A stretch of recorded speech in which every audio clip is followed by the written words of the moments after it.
திருவிளங்க சிவயோக சித்தியெல்லாம் விளங்க சிவஞான நிலை விளங்க சிவ அனுபவம் விளங்க திருவிளங்கு திருத்தில்லை திருச்சிற்றம்பலத்தே திருக்கூத்து விளங்க ஒளி சிறந்த திருவிளக்கே உருவிளங்க உயிர் விளங்க உணர்ச்சி விளங்க மறுவிளங்க குழல் வள்ளி மகிழ்ந்து ஒரு பால் விளங்க வயங்குமணி பொது விளங்கு வளர்ந்த சிவக் கொழுந்தே. நண்பர்களே வணக்கம். நலம் நலமறிய ஆவல். இது நமது சேனலில் 19வது பதிவு. இந்த பதிவின் தலைப்பு எழுதாத தர்மங்கள். இந்த தலைப்பு இந்த பதிவிற்கு பொருத்தமானதா என்று யோசித்தேன்.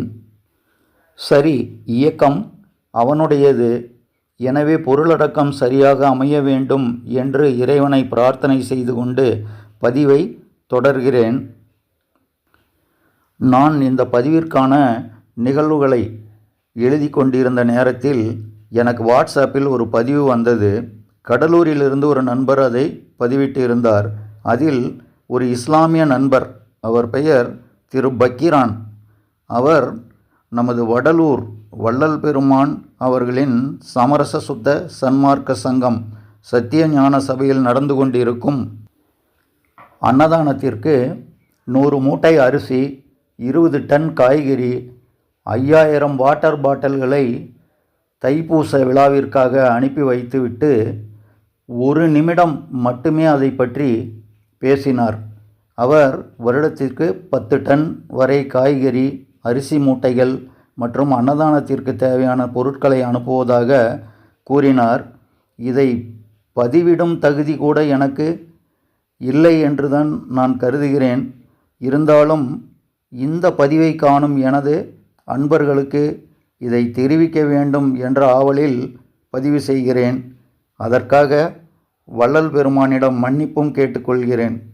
கடந்த 160 ஆண்டுகளாக அங்கு வரும் ஏழை எளிய மக்களுக்கு உணவளிக்க அவர் பற்ற வைத்த அடுப்பு இன்று வரை அணையாமல் அடுப்பாக உணவை சமைத்து கொண்டிருக்கிறது. அவர்கள் இதுவரை எந்த விளம்பரத்தையும் தேடவில்லை, அதை விரும்புவதும் இல்லை. அதேபோல் திரு பக்கீரானும் தான் செய்யும் தர்ம காரியங்களை விளம்பரம் செய்ததாக தெரியவில்லை.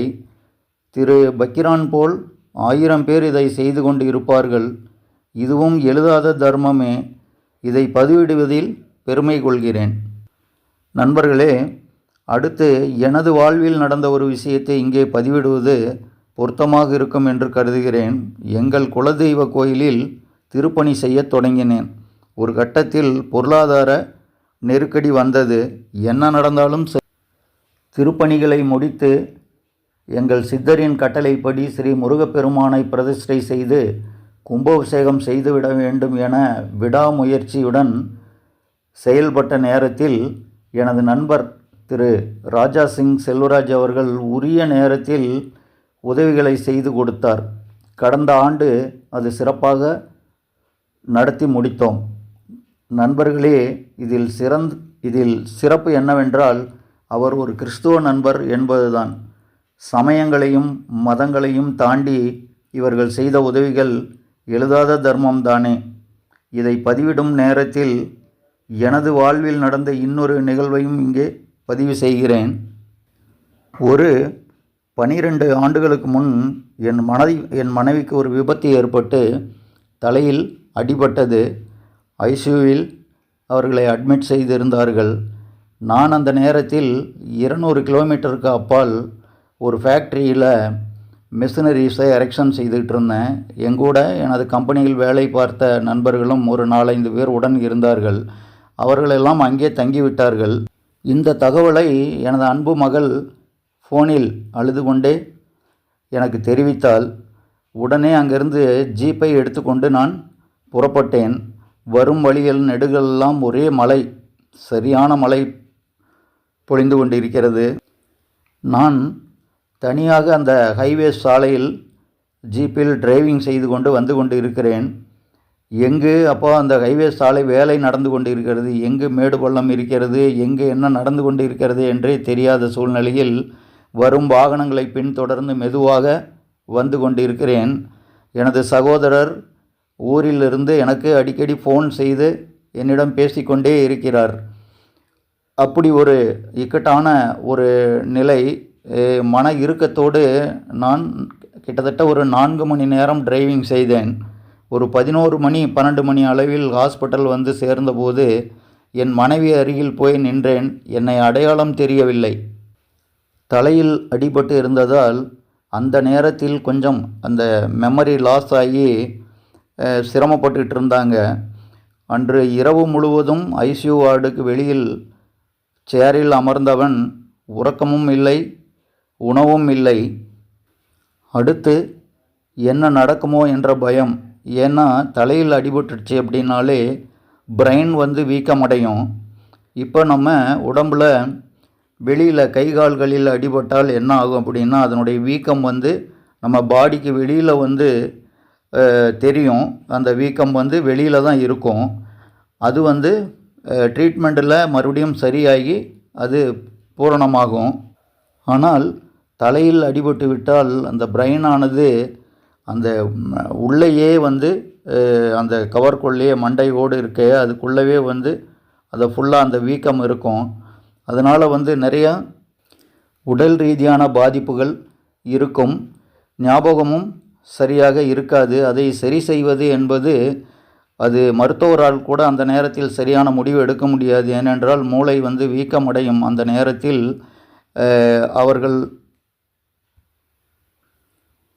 அவர்கள் ஒரு 3-4 நாட்கள் வந்து அதற்கான ட்ரீட்மெண்ட் கொடுப்பார்கள். அதில் ஓரளவுக்கு கண்ட்ரோல் ஆனால் விட்டுருவாங்க. இல்லை அப்படின்னா அதை வந்து நம்ம ஓப்பன் செய்து அந்த வீக்கம் குறையும் வரை அப்படியே ஓப்பனாக வைத்திருந்து பிறகு அது ஓரளவுக்கு கண்ட்ரோல் ஆன பின்னாடி மறுபடியும் ஒரு ஆப்ரேஷன் செய்ய வேண்டும் என்று 2 முறை ஆப்ரேஷன் செய்ய வேண்டும் என்று என்னிடம் தெரிவித்தார்கள்.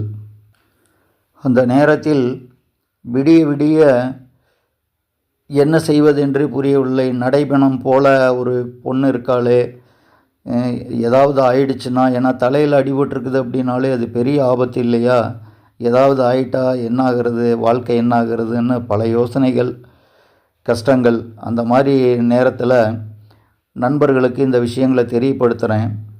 அப்போவும் என்னுடைய நண்பர் ராஜா சிங்கனிடம் கூறினார், நீங்கள் அவர்கள் அருகிலேயே இருங்க, உங்களுக்கு என்ன உதவி வேண்டுமானாலும் நான் செய்து கொடுக்குறேன். நீங்கள் அவங்கள விட்டு வெளியில் வர வேண்டாம், ஹாஸ்பிட்டலை விட்டு வெளியே வர வேண்டாம், பணத்துக்காக போய் எங்கேயும் சிரமப்பட வேண்டாம் என்று அந்த நேரத்தில் அவரும் என்னுடன் இருந்த நண்பர்களும் அடுத்தடுத்து வந்து அந்த உதவிகளை செய்து கொடுத்தார்கள்.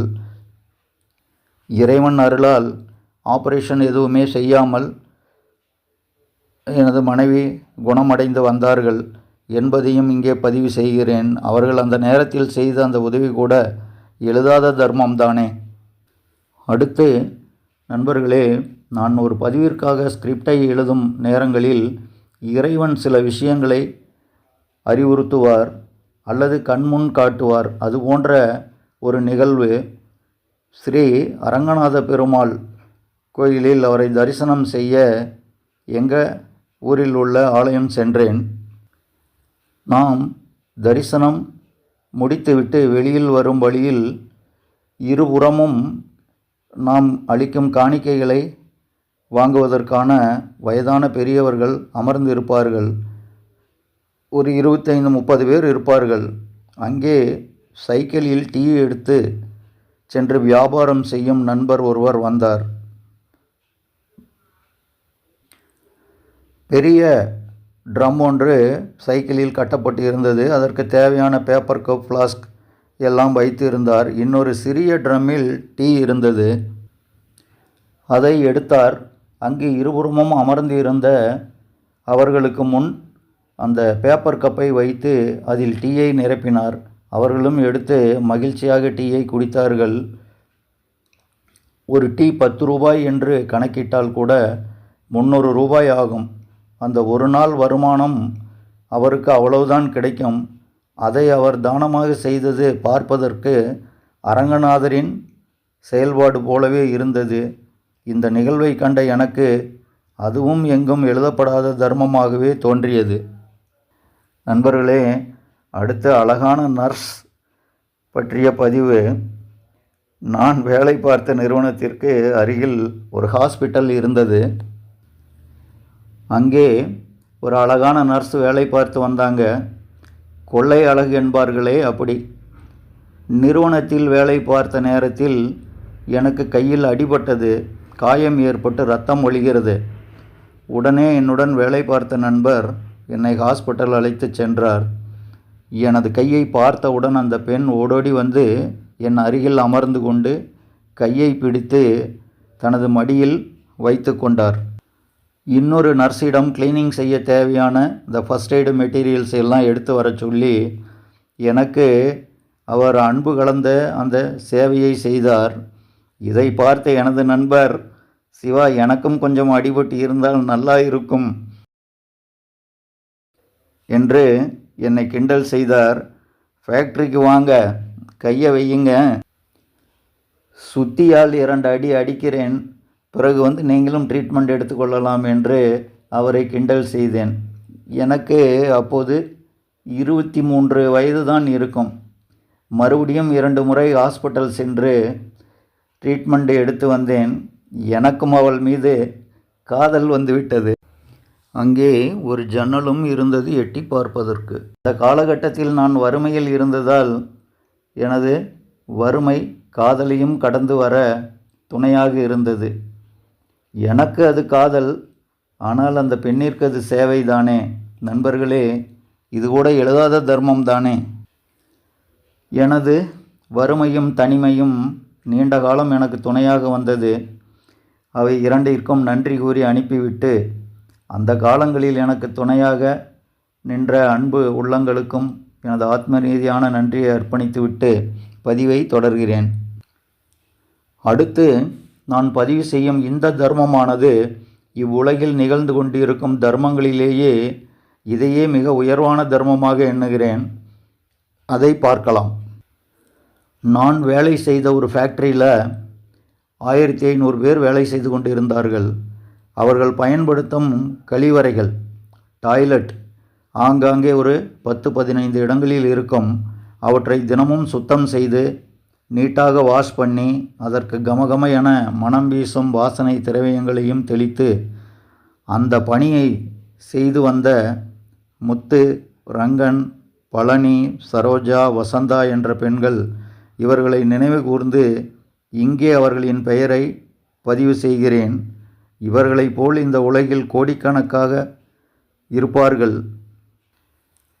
வீதியை சுத்தம் செய்பவர்கள், அங்கு நாம் கொட்டும் நாற்றம் பிடித்த குப்பைகளை சுத்தம் செய்வது, அதேபோல் ஹாஸ்பிட்டலில் நோயாளிகளில் எடுக்கும் வாந்தி, காரி துப்பும் எச்சில், சிறுநீர், மலம் என்று எல்லா கழிவுகளையும் தினமும் சுத்தம் செய்யும் தூய்மை பணியாளர்கள், அதேபோல் ஆரம்ப பள்ளிகளில் குழந்தைகளையும் அவர்களின் கழிவுகளையும் சுத்தம் செய்து பணிபுரியும் தாய்மார்கள், அதேபோல் பஸ் நிலையங்களில், ரயில் நிலையங்களில் என்று பப்ளிக் பயன்படுத்தும் கழிவறைகளை சுத்தம் செய்யும் பணியாளர்கள் என்று இவ்வுலகில் கோடிக்கணக்கில் இருப்பார்கள்.